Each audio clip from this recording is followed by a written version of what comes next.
where we drink, smoke, and bullshit about the life of a historic criminal. Now we're talking outlaws and gangsters. We're not going to cover too many serial killers. That's just a little bit dark for me, and this ain't no true crime podcast. Honestly, you can't call this a history podcast because I'm no historian. I'm just a history fan that does some research and bullshits about it with his friends. So speaking of my friends, let me introduce you to my co-hosts. So first with us today, we got JBone. Hey everybody, how's it going? And also with us today, we got Cancer. Hello, world. We also got Lorraine McLean. Well, hello. The queen pin. All right, welcome to the podcast, everyone.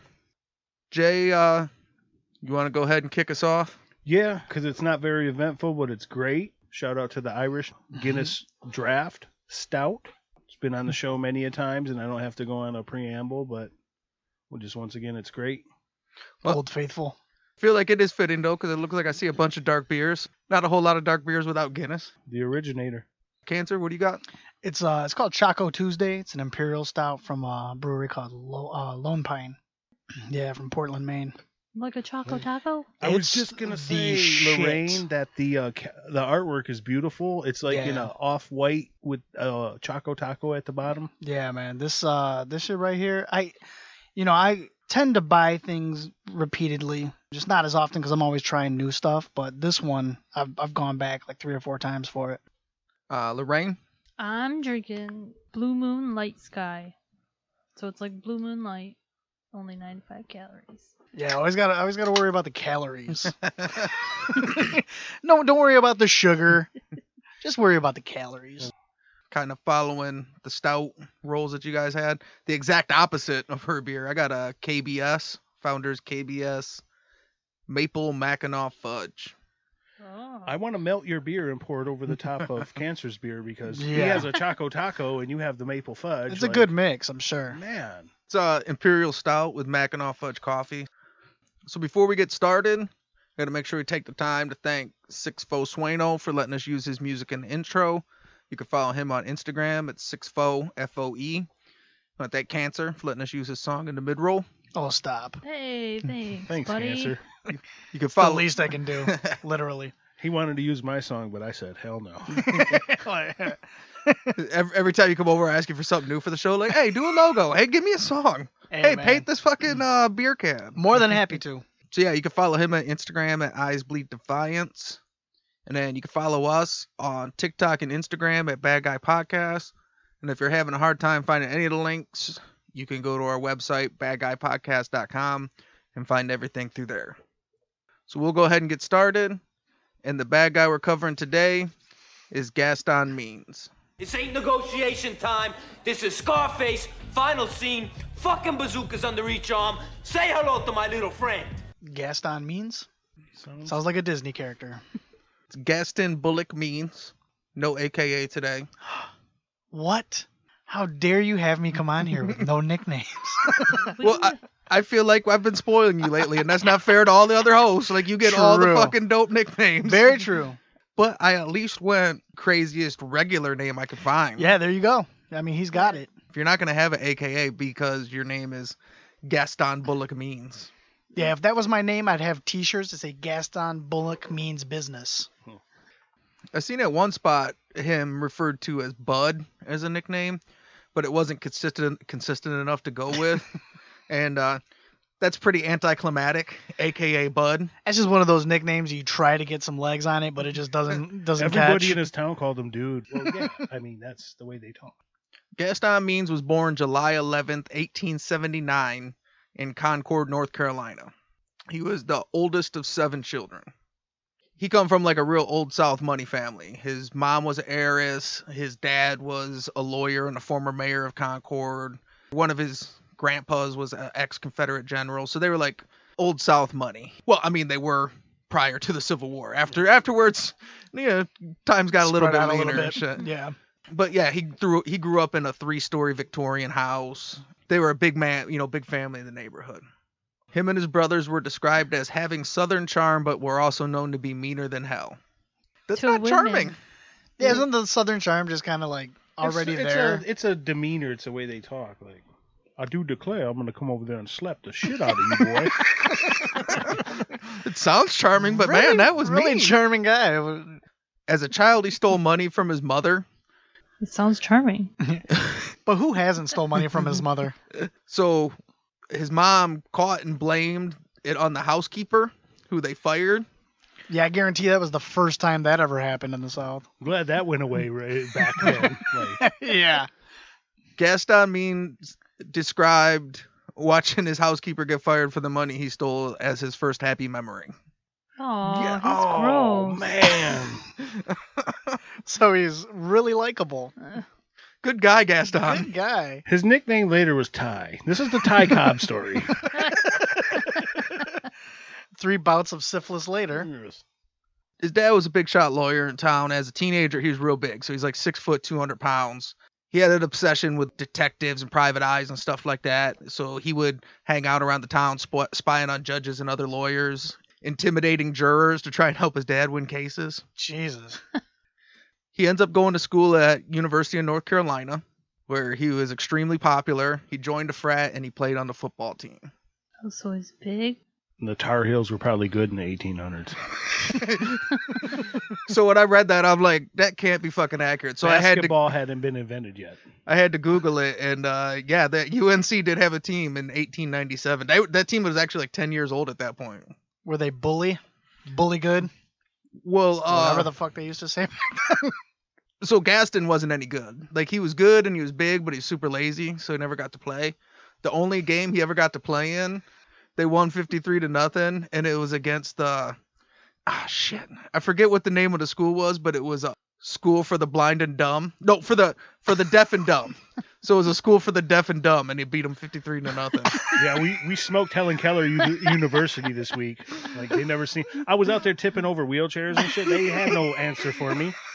They could only hope to contain me, but no.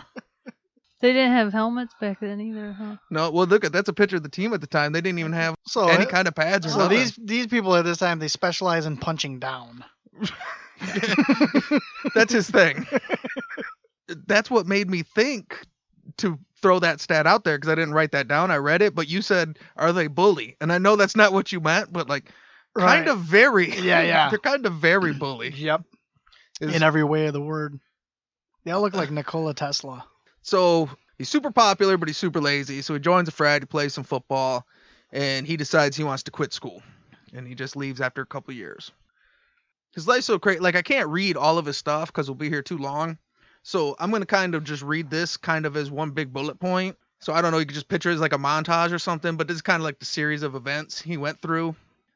He worked as a school superintendent in North Carolina, then wanted to work in the big city, so he got a job with his dad's friends as a traveling textile salesman in New York. But then he had to flee to Chicago to avoid a promissory lawsuit from a showgirl he promised to marry after giving her STD. Okay. That will ruin her reputation back then. Then he had a failed lawsuit against a train company for falling out of a cart when they found out he had took out a bunch of insurance policies prior to the trip, and there was evidence of tampering with the cart. Oh my god. So he's just like a shitty scam artist? Yeah, kind of. Bouncing from New York to Chicago. I can see why he was popular. Yeah. But so he basically, that was just like a couple years of, you know, He wasn't popular, his money was. probably. Yeah. Well, you buy insurance that day, get on the train, and be like, oh, apparently this train has fallen upon me. Like, yeah, but we seen you take the key out of it. Like, oh, I'm suing you guys. Like, It's like those guys in the liquor store that just very softly lay down on the ground and go, "Ah! Ow! I've fallen!" So he kind of does most of his traveling from Chicago and New York back and forth, rides the train nonstop, and he works in both big cities. He's just like addicted to the big city fast life. In 1913, he marries a lady named Julie Patterson. They would go on to have 2 kids. Their first kid was a daughter that they named Julie after the mom, but they called her Sister. But at that point, she was an only child. So they had a daughter named Sister, What? but no other kid. How does that make sense? Yeah, that doesn't make much sense. Then they had a son named Billy. So they had a girl named Sister and a boy named Billy. They called him cousin. for no reason. This would be like the only humanitarian moment of Net Gaston Means to the whole thing is at 4 years old, his daughter's sister passed away. And he took that pretty hard. Not to delve into it, but does it say 4 years old? Does it say what the little kid passed away from? It doesn't. From being alive in the early, Well, yeah, in the back late then, 1800s. like I was gonna say, Yeah. back then, like some polio, some shit that Could be nowadays anything, would yeah. be Well, like we're- some yeah, we're- antibiotics give you. They'll We're in take 1913 New York. That's almost like 1700s fucking London. London, I knew you were gonna say, yep. I mean, it really is. Like Yeah. early 1900s New York was a fucking mess, man. Yeah, for sure. So he marries Julie Patterson, and in 1914 he got bored with the travel and sales work and quit. Some people say he quit. It seems like it was a mutual separation after he got caught lying, saying he was the owner's son to get money out of investors. So this was before lying was accepted in Right. sales. Right. he was a pioneer of Was that. this the pivotal moment where people were like, he might have been onto something with that lying shit? But yeah, so it seems like he probably just got fired for being like a general scumbag, but since the guy knew his dad, turned into a mutual separation. You take his ass back home, or we're breaking his legs. Like that's what it was. Anyways, he decides whether he got bored or got fired, whatever, he quits his job as a traveling salesman. And in 1914, he moved into New York full time to find a job as a detective. Oh, they go hand in hand. I miss the good old days when you could just be whatever you wanted to be. And I couldn't say it during your the bullet paragraph, but right after he drops out of high school or college, he's Yeah. around 19. Said he was a school administrator. Like, Superintendent. oh yeah, how do you, with no experience, even as the janitor, how did he go? That's some daddy money, you know what I This mean? is back in the day. There'd be a board in the town square, and everybody just grabs a job. He won that one football Brain game. surgeon. I'll do that. He won that one football game against the blind kids, and then he told his dad, I'm bored with school, I want to leave, but Dad, can you make me the dean? Like, you got it, son. I'm gonna be Jesus. I think that's what I would. Okay, son. We have enough money. Whatever you want. Whatever you want. You can be whatever you want in New York in the early 1900s. Well, he finds a guy named Bill Burns, who is a retired Secret Service chief that started his own detective agency, and he meets Gaston. Now I'm calling him Gaston. He cut out the ad out of a comic book. So he meets Gaston, and he fucking loves the kid. And he's like, you know what? What's not to love? Well, I guess by now he He probably knows how to beat blind kids. He's And he's telling this guy, this Billy Burr, and then after that, I got my second university. I got tired with that life there. So I came here to solve this Gotham City's crimes.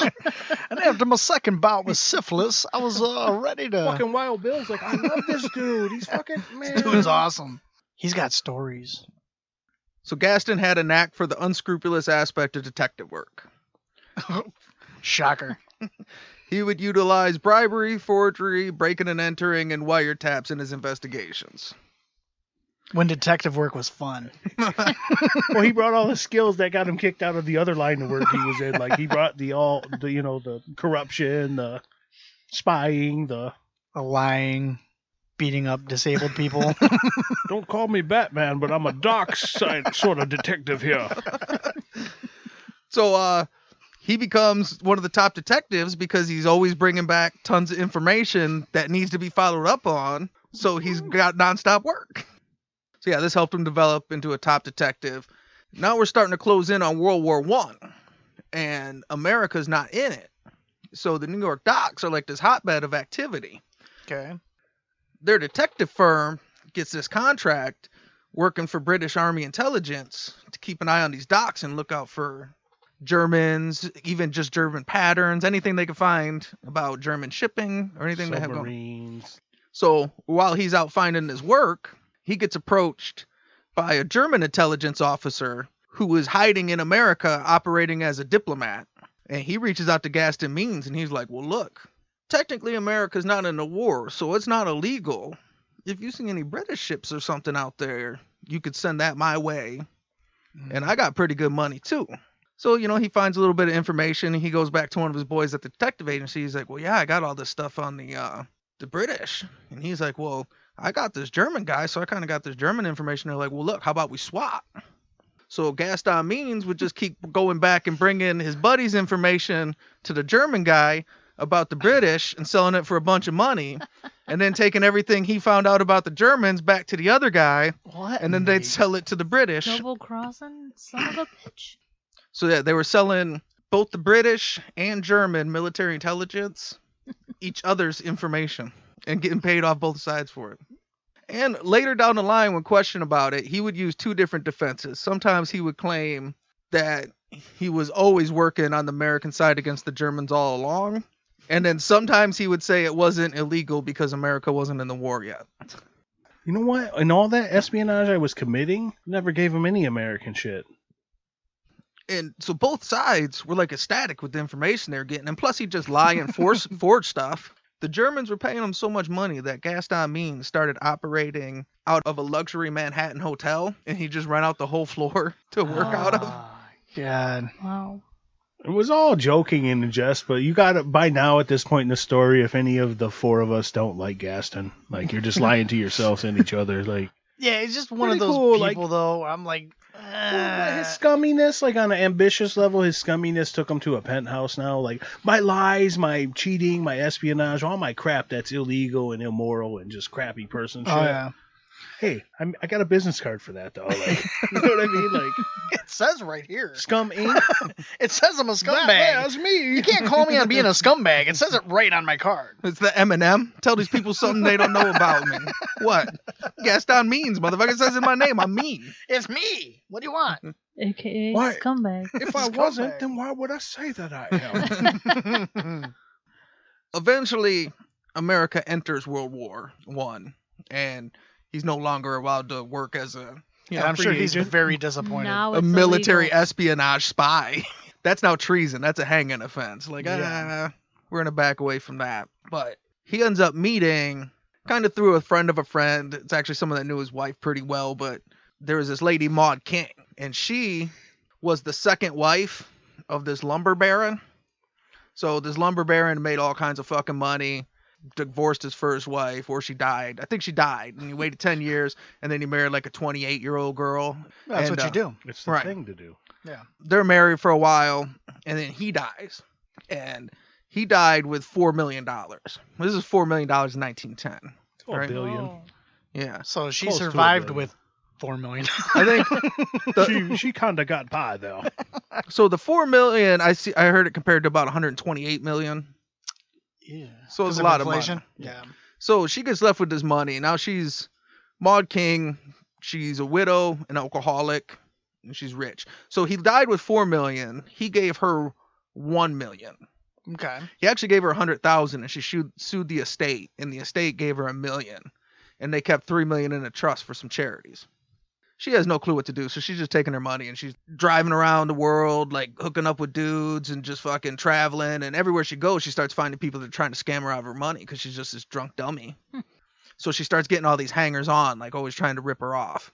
So she comes back to New York to settle down. She was originally from Chicago. She comes to New York, and she's like, man, these people are on her every day trying to scam her, get her money. Somebody's like, well, dude, that girl, you know, that lady, her husband's a detective, and he could take care of that for you. So they set her up with Gaston Means, and he's Mr. Southern Charm. So he comes in, and he's like, yeah, I'm the best detective ever. You know what I mean? Oh, man. I almost stopped World War One. How much money do you have again? Right. I have a box that you would fit all of your belongings in, and you should keep it right here in my police station room on the 15th floor of this penthouse here. No one will take it from us, dear. I'll keep it safe. So he actually does a good job. He does some of his best detective work. Oh, I bet he does. He protects all their assets. He finds all these fucking shady guys, and he's really good at it. Like he was able to sniff them out, probably because he knows. So he They were- eliminated the competition. 2 weeks ago, they were employed by Gaston. So Yeah. I know these guys very, very well. I found them all. Strange. So she's so happy. He tells her, you know, you could probably just put me in charge of all your finances and stuff.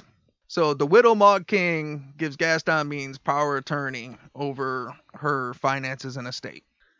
That's like handed it to him on a silver platter. Mm-hmm. So she puts him in charge of everything, and he immediately just starts draining her for all her money. He starts.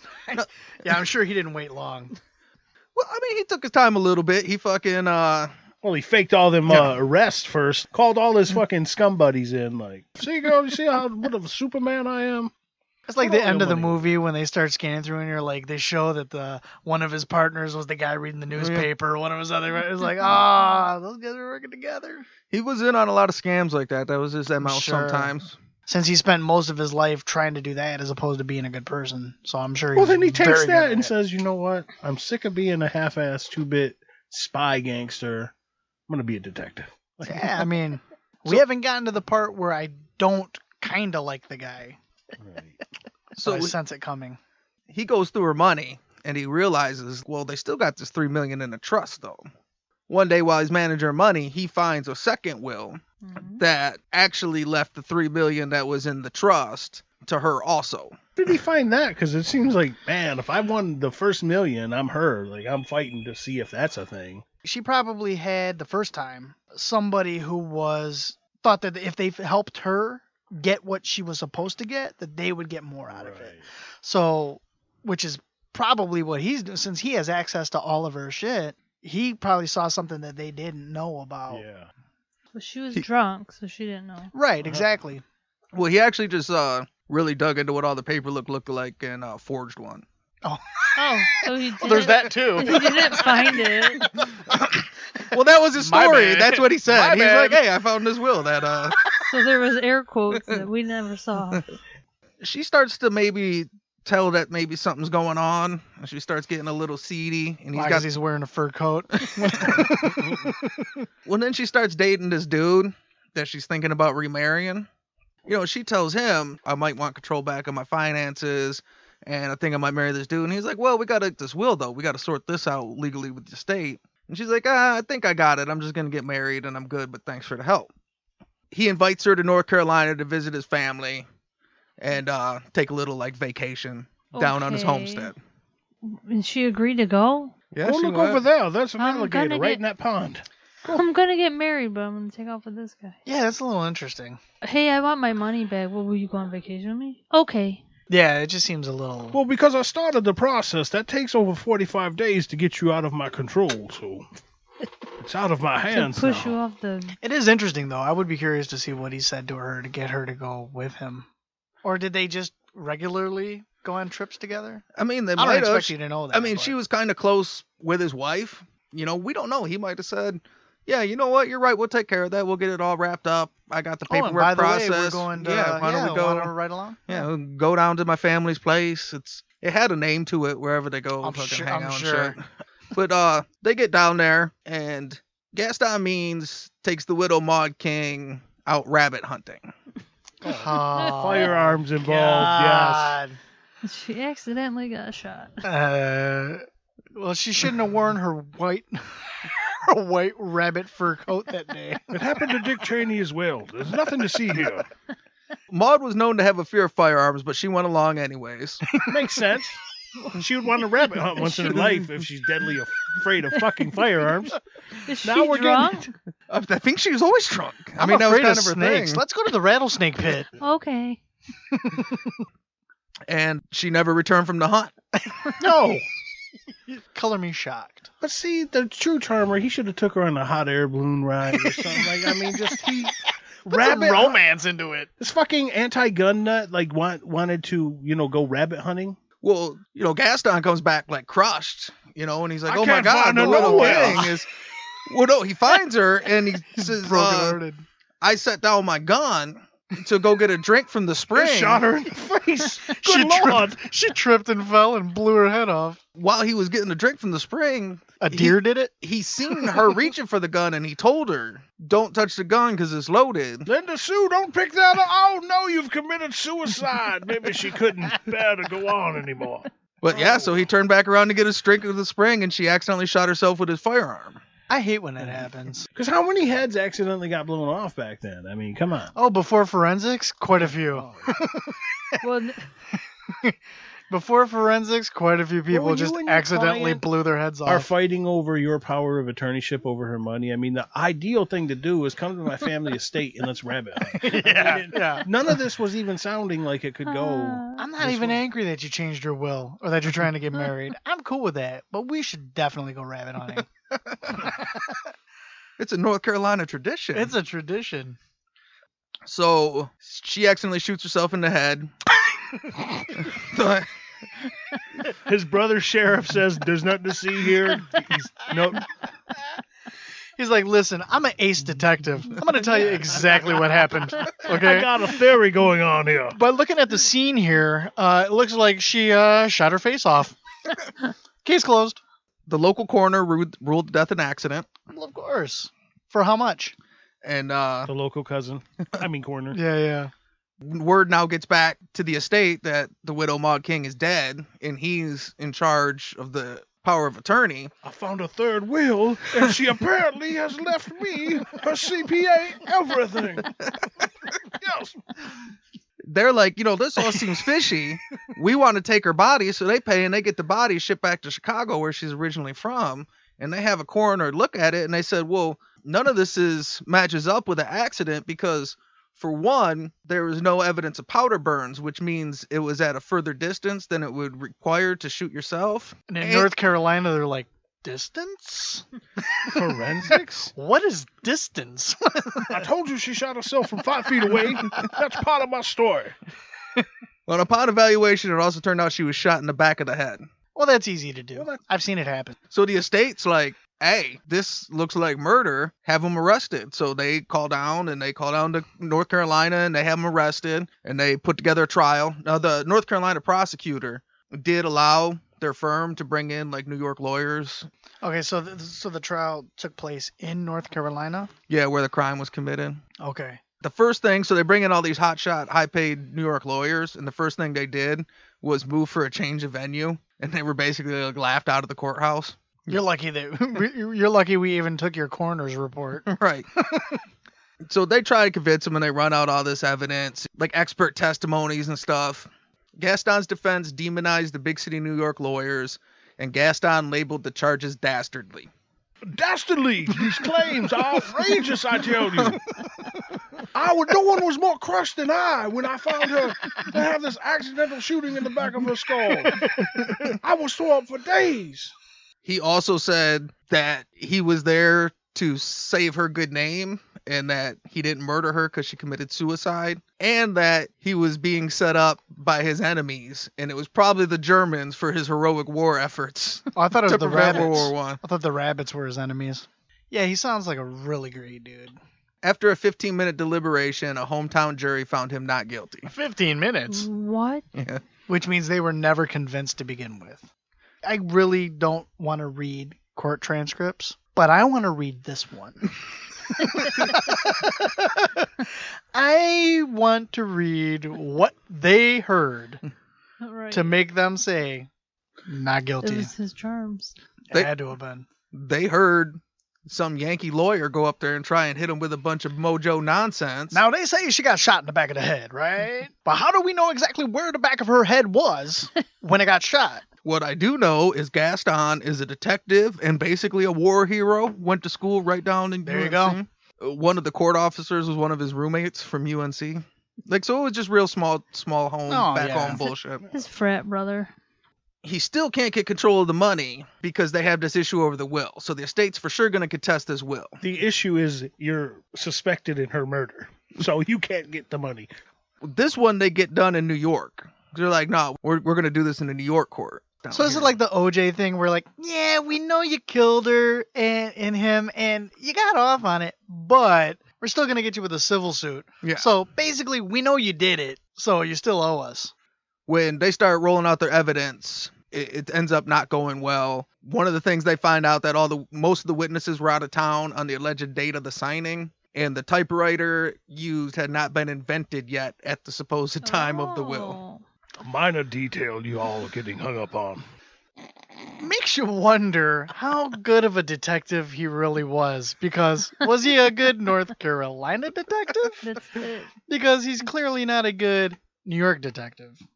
So this evidence just keeps rolling in, and this trial is not going as good as the other one went. At some point, Gaston reaches out to a connection he has in the U.S. military, and he tells them that he's got a trunk full of secret documents on the Germans that he acquired during his investigations, and he agrees to hand off this trunk full of evidence about the Germans to get let off on the will thing. So he's not going to get the power of attorney or anything, but he's not going to go to jail for the forgery. I'm willing to lose the money for the love of my country. So he got to blow somebody's head off. For no reason. And since he has that's such a common thing, though.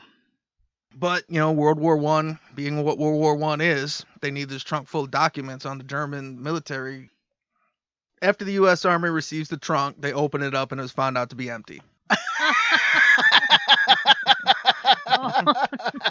You just know what he said, though. The same guy that killed Linda Sue must have stolen my Nazi documents. They took it. They took it. We've been bamboozled, but once again. Confound it? Is that what it is? That what he would have said? I confound it. You can't either. I do have his declaration in response to... Oh, here we go. Fuck yes. Let's go. What is it? Goddamn. He declared it a despicable act and vowed to find the scoundrels responsible. I do declare this is one of the most preposterous acts against me, Linda Sue, my country. This wild murderer in the Springs and the Nazis must be held accountable for what they did. These dastardly deeds will not go unmet. Thank you. Oh, God. They were there when I promised them to you. So he was found not guilty on the murder of Maud King, and then all charges have been dropped on the fraud charge. Because no double jeopardy, right? Well, because like he made a deal. Like I'll give you the trunk. But they didn't get any of the documents. But he got the trunk. He made the deal for the trunk. He said, "I got a trunk full of stuff that I'm going to give you." Is this guy really this fucking smart? And they said yes. This seems like a little too. Like the New York guys are like, yeah, you're not gonna pull this shit on us. No, and then he pulled that shit on them. So what he did was he said, "No, you guys ain't gonna steal my evidence. This has to be shipped straight to Washington. So you guys don't open this. You ship it to Washington." So they're like, "Oh, that's a good call." so they ship it to Washington. And by the time the acquittal once they stamp it here. Yeah, there's no double jeopardy. So there's like so they're done. So then they open it and they're like, "Dude, there's nothing in there." And he was like, "Well, I don't know what happened. Who stole our information?" It was in there when I sent it. Yeah, for sure. There when I was in jail, when I was incarcerated falsely for things I did not do. That trunk was full of Nazi papers. Every time I think I'm out, y'all pull me back in, because now I got to go back into the world of detective to find these Nazi papers. All right. Well, we're going to take a quick smoke break, refill our drinks. I don't smoke, be back. Like we in general, us, the audience. God, you know what I I was mean? going to stay online to keep you guys entertained during the break. You got 'em. We'll be back in a minute.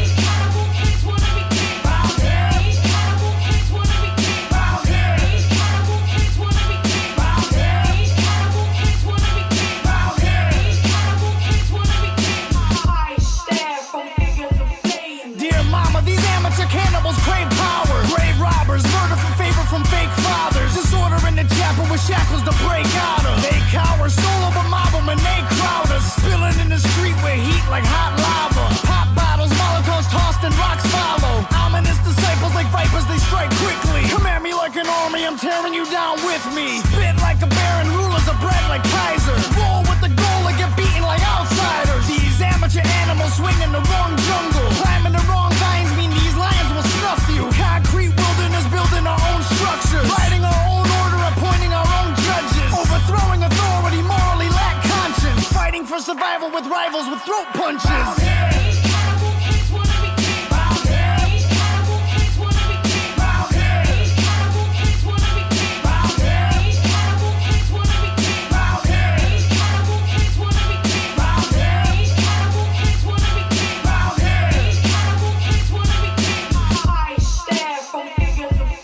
Dear mama, these amateur cannibals crave saviors. Poor savages ravage for animal bits. They just monitor the area carrying curved swords. Slither in the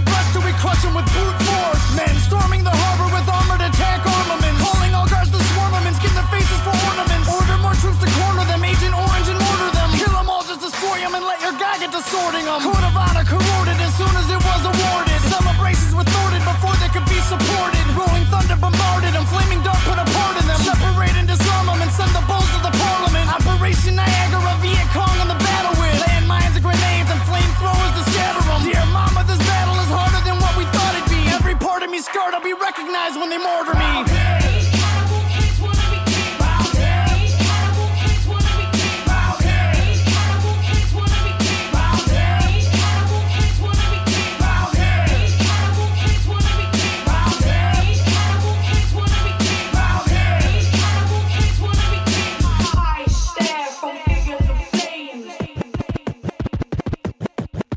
It's almost time to run, put on your army helmets now. You're running toward the sun with all your guns, defenses down. Flashes everywhere, the lights create an atmosphere.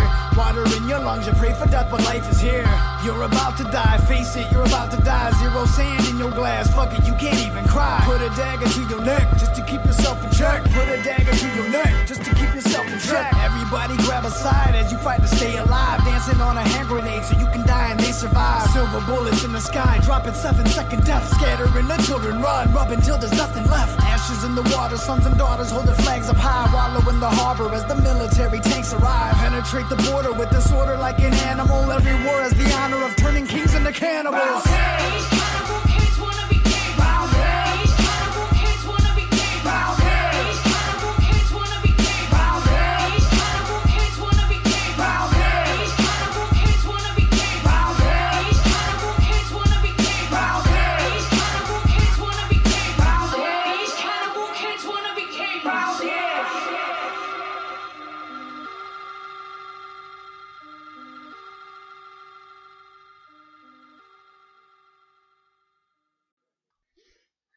All right, we're back. All right, so Cancer was nice enough to share, so we all got to taste some of that. What was it Choco Taco Stout? Choco Tuesday. Choco Tuesday. I mean, it's pretty unanimous though, but that's good shit, right? Oh, for sure. So good. What brewery did you say that was? Lone Pine. Lone Pine? Yep, Portland, Maine. Shout out to Portland, Maine, Oh, and Hey, your brewery, excellent Lone job, Pine, Portland. because they're doing shit right. And look, well, I always say support local, but that's kind of what I mean is like your local business. I know that in Portland, Maine ain't local to us, but that's a local business. A mom I and drink pop. enough beer that I can support local, and I can support everyone else at the same time. My local's pretty big. Yeah, my local covers a wide area. So when we left off, Gaston Means had basically spent about a decade ripping off an old lady and the Axis and the Allied powers. Bamboozled. Technically now he's good to go because he beat both raps. So he kind of goes back. With an empty crate. He goes back to basically investigative work. He got his old detective job back. Just gotta find those papers. This guy knew like Jedi mind tricks. In 1921, Warren G. Harding was elected president. Now Warren Harding's kind of known commonly as like the most corrupt president. Okay. Like, he's the Warren dirty- G. Yup. Not that Warren G. Regulate. From the LBC. That does make it easier for me to remember now. Was he though. on a mission? Trying to find Mr. Warren G. Warren G. Harding runs this corrupt administration, and he brings in a bunch of corrupt people, attorney generals, just everybody underneath them. And Bill Burns, the ex-Secret Service chief that was running the detective agency that loved Gaston, he gets appointed to the charge of the Bureau of Okay. Investigation. Here we go. Not long after Bill Burns gets hired as the Bureau of Investigation, Gaston gets hired on as a special investigator. Makes absolute perfect sense because the prerequisite for that job is to blow an old lady's head off. Dude, it's right on the resume. It's you right know, there. it's, It's right there. So I see you blew an old woman's skull off. You're hired. from the front. You're of my course kind of not. guy. From the back. No, I hit from it the from back. the back. I mean, yeah, that's my kind of guy right there. Legend has it that how he got the job as a special investigator with the Bureau is that when Burns got appointed, in order to get sworn in or whatever, he had to get recommendations from senators. So he hired Gaston Means, who went and spied on all these senators and got That all makes these more dirt sense. on them. Yeah, that and makes went more to them sense. and were like, hey, well, look, we're going to say you were doing all this dirty shit if you don't give him a recommendation. So they all gave him a bunch of recommendations. He gets sworn in as the chief of, why can I never remember the name? Bureau of Investigation. So it's the precursor FBI? to the FBI. Precursor. Seems like Gaston probably did what he does good, the dirty shit, to help get him sworn in as chief of Bureau of Investigation. So in return, bam, get a gig. Special investigator fucking Gaston and shit. And you wonder why people don't trust. Right? You What are you just talking? you wonder why. I've never been found guilty of anything. Within a month of getting his position as a special investigator, He was reaching out to bootleggers named in Justice Department files to inquire about them wanting to purchase the information. Information about them? Or, Yeah. Yeah. Oh, like, hey, I got a file on you. You want it? Yeah. Would you like to know what day they're gonna raid your still? Like, what? I can help you with that. And the best part is, you don't even have to give them the right date. Well, yeah, but I'm on an honor system here. I'll shoot a bitch in the I'm back not of an my asshole. head, but I won't lie to a moonshiner. That's near to my heart. Standards. I put it all here in this trunk. In time, eventually he moves up from just selling them information from their files, which you just flat out just like, hey, I got this file. You want to buy this information? So eventually he just starts extorting them and bribing them, telling them, well, look, I can fix your problem. If you got a problem, I know the Attorney General. Give me the money. It was the Attorney General Doherty was his name. He's like, give me the money and I can get you off, which you really couldn't. Right. But he would tell people that all the time. And if you get off, because some people just get off anyways, maybe you weren't even really being investigated. I told you so. You look like a hero. And if you you didn't, didn't get off, you go bye-bye. So, like, what, Yeah, so it doesn't. when I get out in 20 years, I'm no going to harm, get no that. foul. yeah. So he didn't fucking care either way. Yeah, over time he began extorting and bribing some of the biggest bootleggers in America. George Remus out of Ohio is one. He was a giant bootlegger. Well, see, that's why I keep getting. There's a wider scope of what he's doing. I keep forgetting that. So this is like nationally. Well, yeah, because he works for the Federal Bureau. So he's working out of Washington. So he's got a desk at the Bureau office. But, you know, he's working with guys, bootleggers everywhere.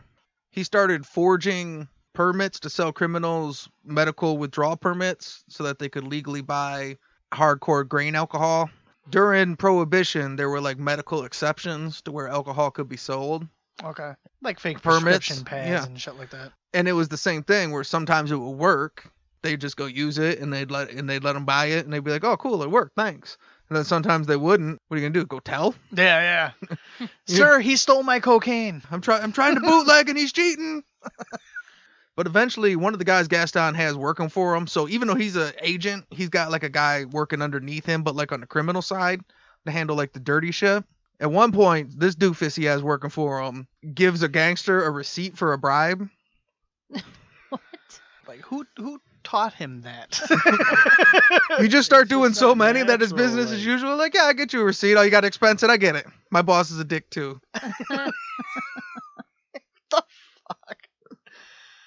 After a year, he got suspended from the bureau because all this evidence starts coming out that he's really dirty, you know? But his boss always had his back. So after a year, he gets suspended, but when he's suspended, he never lost access to his office at the bureau building. So he almost had more time to focus on his criminal shit. So since he didn't have to ever really work, he could just bring people up to his office in the federal building and be like, yeah, see, I work here, so give me some money. And I'm going to walk in there to my boys and be like, yeah, they ain't going to fuck with you. And people are like, all right, cool. And Did they not notice him in the office? Dude, he's a Hey, legit right- Jedi. right I'm not fire. here. And when the suspension took more than a couple weeks, he got a job as a Treasury Customs agent Oh, in of the course. meantime. Of course. A Treasury Customs agent? Yeah. All right, man. This guy is a Jedi. I'm just convinced.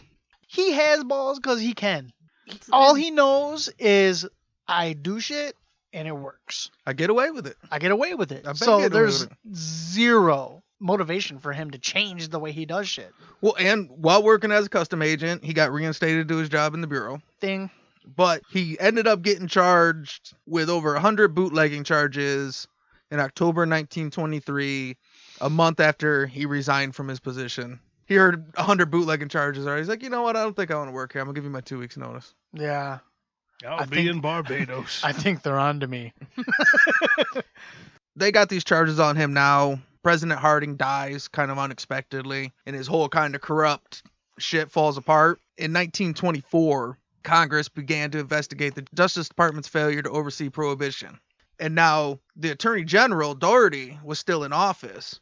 And Gaston Means says, well, I'll tell you what, I'll testify against myself and everybody because I did it, but I was a part of this big political cog. It was this machine I was caught up in, and it was Harding's machine, Doherty was running it, and it was just kind of this big thing.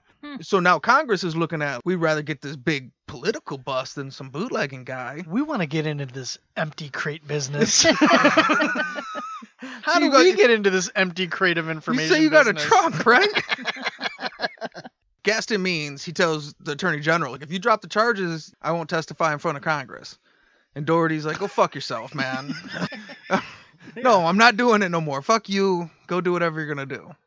So Gaston Means goes in front of Congress and he starts giving testimony and he tells them all this shit. So it's a big crook machine and Oh my Test- god.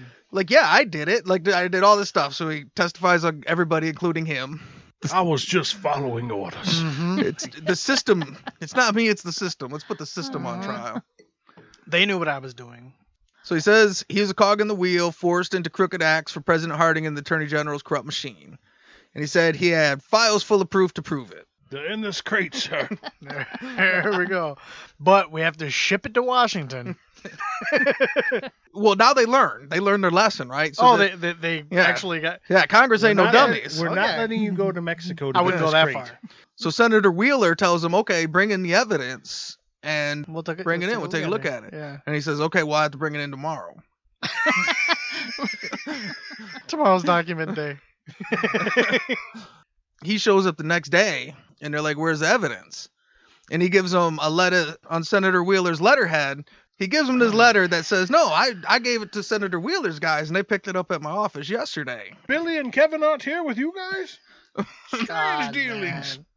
So they take this letter on the senator's letterhead to figure out, like, oh, okay, this is the official document. And the committee decided the letter was clearly a forgery. It's typed up. Like, they It just looked at it. says, Cran. Yeah, like, you made letterhead with the typewriter that made the shit that earlier. Everything's Was- spelled wrong. I mean, the senator was there. He's like, well, no, He's why like, would I didn't write Some of that. my guys. They told Gaston Means that their letter was clearly a forgery. And Gaston Means I'll yelled do at the better. Senate. I'll do better next time. He So they said stole the evidence and the original letterhead? These guys are good. he told them, I've been tricked by my enemies and I'll run them down if it's the last thing I do. I do declare they won't get away with, like, dude, I'll be love the this. detective and figure out what he said. Yeah. I don't know if you guys have heard, but I'm a pretty good detective. You What, might they have to forged that? reinstate me as a Shut up. detective so I can get to the bottom of this. The people I paid to forge this letter, I'll give you them in exchange for. I'll testify against them. So his testimony was dismissed and he was denied of any immunity. And then in the further investigation, they really just found more shit that Gaston had did. So his powers have worn off. He's getting older. He's not as charming. He gets convicted of bootlegging and he gets convicted of perjury for lying to Senate. Okay. He gets 2 years for bootlegging and 2 years for perjury. Oh, Gets come off in a year and a on. half for good time served. He fought in an appeals court for a year and a half. So he got out for appeals and then just kept pushing off the court dates. And he was pushing, like, first his lawyer got sick, so they pushed it back. And then his lawyer showed up and was like, well, Gaston's sick. He offered them German information again. And they were like, no, we don't want, Yeah. we don't want any more Listen, German information, Guy, dude. listen.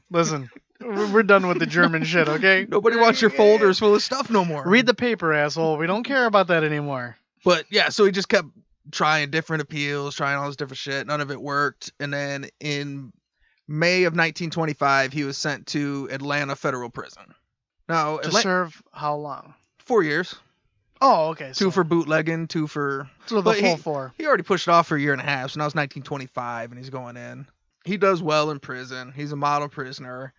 Any big stuff, he would snitch directly to the warden. He would offer testimonies and other trials in return for staying in luxury hotels during his testimony. And he was released in good behavior in July 1928.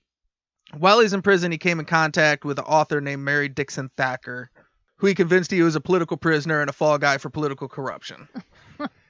He tells her the whole story about how He crooked this... convinced her that? Yeah, he was just telling her, like, because she was like, Is she a widow with money? no, her husband, like, worked at the prison, and she was an author. You know, she was pretty, I don't know, Gullible? she was anti-corrupt government, and he was like, yeah, the government was super corrupt, and she's like, yeah, that's a good story. We could It's like, tell what that. are you against? Oh, okay, yeah. Well, I have a story Yeah, about I got that. a story about that. You want some German information too? I got a trunk full. I got some hot gas on the germs. So he gets out, and then he catches up with May Dixon Thacker. The two of them co-wrote a book about his life called The Strange Death of President Harding, where his book explains that he was working for the president's wife to investigate his affairs with other ladies, and it was ultimately her that poisoned President Harding and killed him. So, like most autobiographies, it's full of shit. Completely full of shit. Like, he just made it up. Completely full of shit. Like, his life story Well, is the story of President Harding. So the book is a huge hit.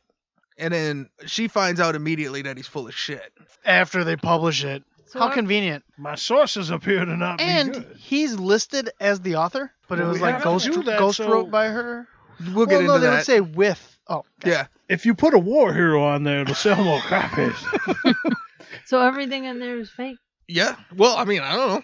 Yeah, I mean, it's like, I don't It's know his if I lie men- that he was living. I don't know if I himself. mentioned it on here, but I read Diego Rivera's autobiography where he lost his virginity at 9 and he dabbled in cannibalism. So, Yeah, take it with a grain of salt. Right. Like any corpse. Yeah. You take it with a grain of salt. He was the first teenager on the moon. But I'm kind of disappointed that she didn't fact check until after Yeah. it was published. The Irishman is like that. That Frank Sheeran or whatever. He Yes. wrote his story, and then they're like, "We don't want it." And he said, "Well, I'll say I killed this guy." And they're like, "Ah, we still don't want it." And he said, "I'm gonna say I killed Hoffa." And they're like, "All right, we'll take it." Yeah, we'll take it. So they make the book. She finds out he's full of shit right off the bat, but they already co-wrote this book. She immediately reaches out to the press and repudiates the book. Even though she repudiated it, by the time it didn't matter. It was a huge hit. Everybody fucking loved it. So it was on the bestsellers list. And then she finds out that even though they co-wrote it, he had registered it as he was the author and she was like a ghostwriter. So she didn't get any of the royalties from the book. Because it makes Oh my total God. sense that he was in charge of all that. So- even though she's the author. After a while, the book was such a big hit and he made so much money off it. After a while, he repudiated it. This guy is... And nobody just cared because the book, like, I mean, think about it. Like, I don't nobody wanna gives a fuck about a retraction. It doesn't matter. Like, the book is out there. It's a great book. Everybody loves it. I can't believe I was just about to ask you. I don't want to spoil anything, but did he murder somebody? He already murdered somebody like a long time ago. Like, I'm such an idiot. I'm like, well, yeah, but he never murdered anybody. He made so much money. Some old that lady. He Yeah, right. He repudiated killed him. it though. Like, This guy is So he receives all the money from that. So now he does another montage. So he does one of the things where he does a bunch of shit for a minute. So over the next couple years, he works with a company selling glass coffins where you pay by mail, but you never get the coffin. oh, the original Russian bride scam. Sweet. Oh man. You heard of glass bottom boats? Get ready for the glass coffin. Oh my god. He worked as an investigator for a Chicago attorney that sent him to pick up a $57,000 settlement in cash. Something happened on the way back, I'm sure. Well, Gaston mailed him the settlement back, and when the guy got it, it was a block of wood. And I don't know how that happened. So, well, Gaston threatened to sue the postal company. Yeah. You know what? If you take away the murder, this guy's my hero. This is pretty stupid crimes. One of his last big schemes was he went to New York. There's more? Yeah. So he went to New York Do and he tell. found this organization of wealthy New Yorkers that started an anti-communist group. And they were Okay. looking for an investigator to seek out communists. Somebody You know what I said- mean? And squash the fucking, Red Scare. The big Red Scare, yeah. So he lets him know that, he's been in military intelligence since before World War One. And he's I kind of actually experienced. turned the tides in one World War One. Do you remember the Germans? That was me. I did that. I won that war. There was a great book about me in World War One, but the author put it in her name and And it's cut me full out of of the shit. money and Yeah. what Don't she believe put on- anything you read. It's all Boulder Dash, I tell you. So he spends over a year forging stuff to show them as evidence Okay. and then just working side schemes in the meantime. And he collects over $200,000 in investigation fees from them. And what he kept telling them was he was hunting this big fucking treasure at the end of the rainbow of these fucking trunks full of information on communism. And he almost got him once. Wow. And he would just keep bringing them back information like, I almost got the mother load, but I got this. And they were just like, yeah. And they just kept forking them out Yeah, money just and keep forking going, them out man. money. You'll get it. At one point, there was a police warrant for a murder of a Russian spy that didn't exist. That was a story that Gaston told these guys that was running this anti-communist club. Of The course, person when you didn't look exist? into it, Yeah, the story didn't exist. He just made up the story, and they're like, no, it's for real. Like, look, we got these papers, and he's chasing these communists across the world. So yeah, he collected 200 grand over the next year and a half, working for this organization hunting communists. Air quotes. Yeah. Hunting communists. At one point, he stole some gold from Mexico that he brought back and showed them a piece of it and said, "See, this thing goes all the way back to Mexico. Okay, this is how deep it goes." And they're like, "Oh shit, If this you motherfucker send me- needs some extra money." Yep. I'm gonna have If to you keep send me, investigating this. Though. yep. Give me a Bringing per this diem and send me there. And they got this anti-communist fund, so they're like, "Fuck yeah, dude, he's Yeah, out on we'll- their trail in Mexico." Yeah, we'll It's follow on our this to the ends of the I earth. heard they're having secret meetings this time of year down in Jamaica. You should send me on a wooden boat cruise. Yeah, from December to like March. that's He comes- when it He comes happens. back all tanned up. Like, well, you guys aren't going to believe this one, but guess what? I've always wanted to go to Japan. I mean, I've heard that there's some rumblings in Japan. In March of 1932, the Lindbergh baby was kidnapped. Okay. So Gaston Means hears about this Lindbergh kidnapping, and he's like, "I got to be able to get some money off this." There's one thing I can find, it's a missing baby. Yeah. I'll find Lindy's baby. He goes back to Washington, and he finds a Washington socialite, Evelyn Walsh McLean, who was the owner of the Hope Diamond. Okay. Yeah. She's like the Paris Hilton or some shit at that time. She's got all this money and shit. And she's like, you know what? We need to save the Lindbergh baby. Let's find it. So Gaston Means goes to Washington and he catches up with her and he's like, look, I'm a detective, but I've been with the underworld too. So I'm the perfect one. I can find the baby. I got an idea I who have the did right this. connections and Shit, the, like, All I need's a sapphire-colored diamond, and I'm on my way. Oh, shit. How you have got- I never heard of this dude? No shit. You Especially have. with this. It's Had called to the have. talented Mr. Ripley. Yeah. So he tells her, you know what? I can find the baby, but I'm going to need 100 grand to ransom with the kidnappers. Like, I can't just show up empty handed and try and come back with the baby. Like, I need 100 grand to do it. No problem. Bam. 100 grand cash. Oh, I meant 200. No, or 100 and a diamond. Like, damn, Either that was or. easy. I didn't know it was going to be that easy. So he leaves and he doesn't come back with the money, but he's like, look, it's good news. I met with him and here's the plan. I've got a receipt for this here baby. Here's a crate. The baby's in the crate. But don't open it until after I leave. Count to 10 and then open it. Close your eyes, turn around, and the baby will be there. So he has code names. Like, here's the plan, and he gives everybody code names. This is your code name. This is my code name. At one point, This guy, he makes her go dude. down south, and he introduces her to some guy who he calls the king of kidnappers, and explains how the transition's gonna go over and shit. But he's got the 100 grand, so it's good. Shit, I need another 4 grand real quick. Only 4? So she goes and she grabs him 4 grand and she gives it to him. He comes back and he's like, okay, you know it's legit because you met the king of kidnapping and we all got our code names. So all I need is 35,000 for the expenses, and then we'll come back with the baby. Gas money. 35,000 gas money. Gaston money. Gas. She says, you know what? No, fuck you. Fuck this whole plan. I want all my money back. Where's the money? You don't have the baby. I thought you understood there was a no return policy. Well, so he tells her, no problem. I'll get you the money back. He goes and she never hears from him again. He's like, I'll get your money back, but first, can we go rabbit hunting? And I can So- bring it tomorrow. Let's go rabbit hunting. so she calls him back and she wants the money back. She's like, you didn't get it? I gave it to your messenger. I met you at the spot and I gave it to your messenger. He didn't give it to you? He said, well, he knew the code word. So what was I supposed to think? This dude's awesome. Yeah, I mean, come on. All my messenger gave me was a block of wood. What are you doing here? He has gotten me to not believe that he killed that woman. Right? Maybe he didn't. Maybe He did it. Maybe she did trip and fall and blow the back of her head off. So this chick ain't having it. She's not a gangster, so she's not afraid to go to the cops. So she goes to the cops and she tells on him. And he gets arrested and charged with grand larceny. And these motherfuckers want him bad. He goes to court. He tries to fight it. Nothing works. At the end, when they're about to sentence him, He changes his plea and he says he kidnapped and killed the Lindbergh baby. For a small price, I'll tell you how I did it. It took all of that for his bullshit to get it.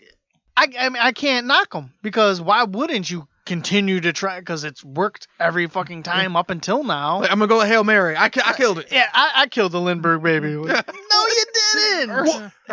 And at that time, a guy had already been arrested and charged with it, so they were already. He didn't do it. Yeah. I did it. Yeah, that's what he did. He's like, I did Then they it. both get off. Yeah, I arrested him. I killed him. Like, no, I killed him. Like, You haven't heard of him yet, but there's a guy that's going to be born. His name's Jimmy Hoffa, and I killed him too. In the future. he was convicted of grand larceny and sent to 15 years in Leavenworth prison. That's hard time. The hardest hard what, time. That Sing Sing, like there's a Yeah. few, like 6 of the old ones that were just Like before Supermax, now there's, Florence Supermax and Yeah, shit like yeah. that. But before that, Leavenworth was like, it's up there. First day he comes out and he goes to the guard. He's like, oh, you didn't know? They let me out. Oh, they did? Yeah, they let me out. And they're, oh, okay. Have a good one, bro. after 2 months in prison, he decided to make himself the warden. He died of natural causes in prison December 12th, 1938. Oh, wow. Only 3 years later? Yeah. His gallbladder burst and they saved him in surgery and then he died of a heart attack. Like 59.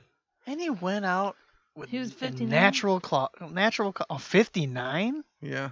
That's something you don't hear nowadays. God, he Natural was causes at 59, but He was a but, lifelong prick. yeah. Dude, 59. He was still a prick at 56. He never quit because he was a prick as a little boy. Man. and shit. Yeah, it started very young. That's ridiculous that he actually ended up dying of natural causes. After dying in prison, his body was returned home and he was buried in his family plots. North Carolina. And he came back to life 3 days later. And And the Means family keeps ticking. Billy Means is just out there kicking up dust and fucking lying about shit. I wonder if he's buried in a glass coffin. Well, no, it never showed up. He was due to be, but yeah. So a lot of the guys we covered, we're always debating between if they're a psychopath or a sociopath. Okay. Is the conversation we're always having, right? Yep. This is the first one. We have like a new mental problem introduced into the podcast. He's got megalomania. Oh, okay. Well, we don't know. These people have, kind of guessed. He didn't go get treatment. I mean, he's Gaston Right. Means and shit, but Based on what they know. yeah. Well, that's what people with megalomania have delusional fantasies that they are more relevant or important than they truly are. The only problem with that is that everybody he surrounded himself with kind of proved that he was. Are you a megalomaniac if it's true? Right. Or are you just You know are what you I'm just saying? badass? I'm just out here kicking ass, bro. So that's the story of Gaston Means. So say good night to the bad guy. Go on. The last time you're gonna see a bad guy like this again, let me tell you. Did they ever make a movie about this dude? No, but they did do a show. He was portrayed on Boardwalk Empire. Oh, he was. So he was a character on Boardwalk Empire played by Stephen Root. Oh, no shit. Oh my god. with my red That was who that was supposed to be? Yeah. Get out of here. So you guys haven't seen a picture of Gaston Means. So if we were going to cast That's a movie, right there. Yeah. Stephen Root. I would go with Steve Root. But so if we were going to cast a movie about Gaston Means, who would you cast to play him? We at least have Stephen Root as a jump off point to know that. But you he's said like, he Shoot was- first. But you said he was tall, right? 6 foot, 200 pounds. 6 foot, 200 So pounds. that's more. I would say that's more big than tall. Because he's not quite tall yet, but he's But like, at that Well, it's tall to time, me. like there was a lot of short, I say Right, for that time, I'd say 6 foot is pretty tall. I would say Blake Shelton. Well, I do declare That's this weird because I was going to story say takes Miranda place Lambert. in God's country. I'm going to say John Krasinski. For no other reason than I can't think of anybody else. I think he could do a good one of these Southern voices as well. Because Yeah, he's he probably quite, could. I You love think him he on Foghorn cartooned it and Leghorn. shit, like, Do a foghorn leghorn. I do declare. So here's some pictures of Oh, Gaston wait, Means. I guess I Oh. won't Yeah, even guess here. yeah. I'm going to say Easy guy. Sir Daniel Day-Lewis. Daniel Day-Lewis. Oh, Who's I mean, that? Yeah. Tall, dark, and Southern, if you will. Oh, and he will fucking live that life, man. He will be Gaston Means. I think before he became an actor, I think Daniel Day-Lewis sold a couple glass coffins. I'm quite sure. I'm sure he did. He would Probably quit. did. He would quit cobbling and acting and just con full time because he would have found the love of the hustle. let's So see, here's a picture of Gaston Means. I got a couple, not a lot. Whoa. So he looks like get the out one of that here. played him. He looks like Aleister Crowley a little bit. Or Shemp from Three Stooges fame. Shemp? Yeah, that's not that bad actually. Cross between Shemp and Curly Joe. He does have a little Bob Hope going on in there. There's a Bob little, Hope with the other one, Mickey, not Rourke, Mickey Rooney. Mickey Rooney. He's Yeah. got a little. I see somebody in the picture on the Like left, a but I can't president, think of like it. a. Yeah, he does. So I got a guess. I think it's more like it in this next picture. So I'm gonna show you this picture next. So here's another picture of Gaston Oh, the Means. guy who played the guy who was in Zodiac. I think right there you could see a better example of how big he is. Like those pictures of him by himself, you don't get it. But look at it looks like he's shaking the fuck out of that guy's hand. Yeah, and he got dimples for days. He's one of those guys that when you go to shake his hand, he grabs your forearm. One of Look those at- stupid power moves. Well, John You know. Carroll Lynch. John Carroll Lynch. wide Oh, eyes. What was yeah, that's good. Well, so here's the guy that I thought, and that yours is a good one. But I thought this guy when I seen this picture. So you guys know Keckner? Oh, yeah. Oh yeah. David Keckner. Yeah, David Well, Koechner. that looks like that guy could play that guy. So you Yeah. and Cancer's picks. That's are pretty funny. spot So he's a little Yeah. goofy or whatever, but you could still see him being Yeah, like, the charming. "Hey, how you doing?" You know, where you're like, you know what? Yeah, he can Yeah, do both. I'm with you, Dramatic Gaston. and fun. Yeah. Sure. Yeah, that's a good choice too. So now we got to do the DEFCON scale. Standard DEFCON scale is 5 to 1, 5 being the lowest, 1 being the highest. But on the Bad Guy podcast, there's no good guys. So 5 would be Lee Murray, who is your kidnapping, coke dealing, bank robber. And 1 is the Purple Gang, who's got multiple gang wars, multiple massacres, and they kill people on the streets. So on a scale of Lee Murray to the Purple Gang, where would you rate Gaston Means? 5. I'm at a 4 only because of the murder. Maybe she deserved it. Maybe she tripped and fell. Maybe a rabbit did kill her. I give him a 3, middle of the pack, because the one body. 3 for one body. He was a great guy. Look at him. Look, he's look at You're looking at David Keckner. He's a great guy. Right, that's not fair. Did you to know do that to he Gaston. played Laney's dad in the Goldbergs? He wouldn't kill somebody in 1912. No, I gotta get rid of it. We can't have a real conversation with David Keckner looking at us anymore. All smiling warmly. Like, see, I think a 4 because he's only got one body, but that's a pretty mean body. An old lady that you shot in the back of the head. He That's... didn't do it. I just thought of something. Do you think he killed his kid? I don't think so. I don't think so. Well, because I like, hope Oh, not. the 4-year-old? Oh. And What the if it reason- was like annoying little fuck? Oh, not I even think like back then everybody not was because an he's a annoying bad little guy. What fuck. if that kid sucked? Yeah. I don't know, Jen. The only reason. How do you know that kid wasn't an asshole? Sister, bro. Sister always bugged me. Sister was always running around here, running that fucking mouth, See, man. like the drunk girl, run in your mouth, and they just killed him. I don't know. I mean, was it could- crying a lot? Like, was That's what I'm saying. God. I think. Oh, that's I all think gonna he go. killed her. You gonna edit that out? Yeah, I don't think. You're gonna edit out the baby I shaking don't know how much. justification? I don't know how much baby murdering we can do. I think he killed the baby. I mean, I'm not here to justify shaking a baby, but I mean, sometimes it's hard to sleep. Mhm. See? And- It's all possible. I'm gonna say your typical con man work would get you a 5, but he was just not good enough at it that he had to kill a lady. So I think that moves him up to a 4. So we're gonna call him a DEFCON 4. They're moving in. I say we go to DEFCON 4. All right, this is Say Hello to the Bad Guy. Thanks for coming and thanks for listening.